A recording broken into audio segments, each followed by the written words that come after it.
नाटकर प्रथम दृश्य हरिपुर गाँ पड़िया पड़ियार गोटे दिगरे रास्ता लंबी जाइए जातीय राजपथ आड़क रास्ता कड़े बरगछ तले गोटे चा दुकान आर पटे स्कूल ऑफिस देखा जाउची गाँ लोके यही दुकान नित्य व्यवहार्य जिनस पत्र किणती संज हाँ जाउची बरगछ तले जगु साउर चा जलखिया दुकान सामने कई जन ग्राहक बसी चा पीउछंती जगु साहू कोईला आंच पर बसी तेल कड़े बरा छाणुची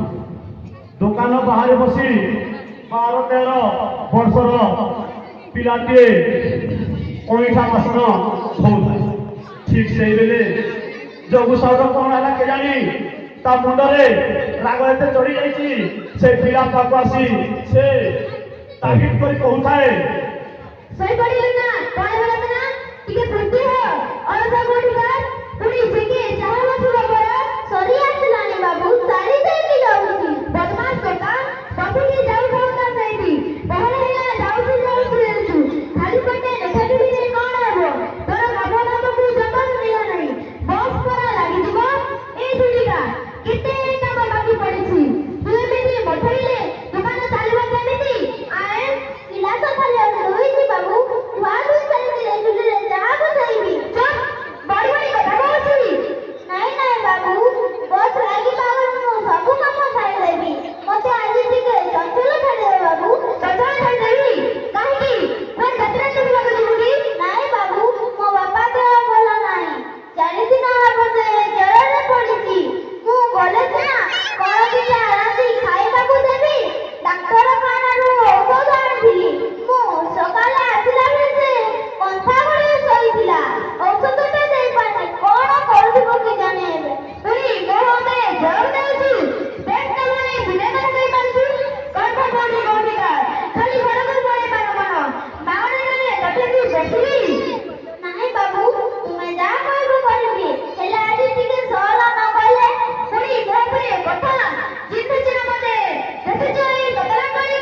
बेटी बदबक गले तो भयंकरी मारी देबी सेई बदला करले अरे कोन बोली पाइलु की बोले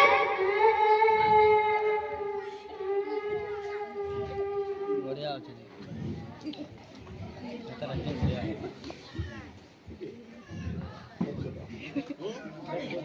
এমন দরকার ए जगु ई गरमा खा मिलिबा कोन होय जानिया साहाଯ୍य करा बुझिले मानो कोन धरि था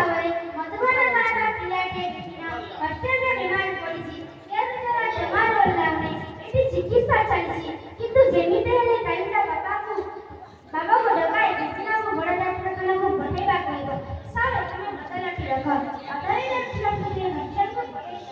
जरने क्या जीव सावे के काटिलो पर जणा काउछि की काटुछि सेठी से किछि नहीं आज्ञा आपण जानू ए टका हाते पठेई देबी अरे की सेठी जावछ मोरे केमति काटुछ काई कोन हला कहलो अरे तू रतराटी सुनाई बाबा एठी की माहिती से किछि नहीं आज्ञा आपण जानू ए टका हाते पठेई देबी सेठी